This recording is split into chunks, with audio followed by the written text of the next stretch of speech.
Paano harapin ang hamon ng buhay bilang OFW? Sa isang bayan sa Pilipinas, may isang individual na nagdesisyong mangibang bansa upang magtrabaho at matulungan ang kanyang pamilya.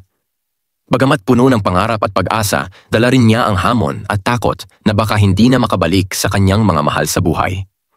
Habang siya ay nasa ibang bansa, natutunan niyang yakapin ang kultura at tradisyon ng lugar at nakipagkaibigan sa mga kapwa OFW.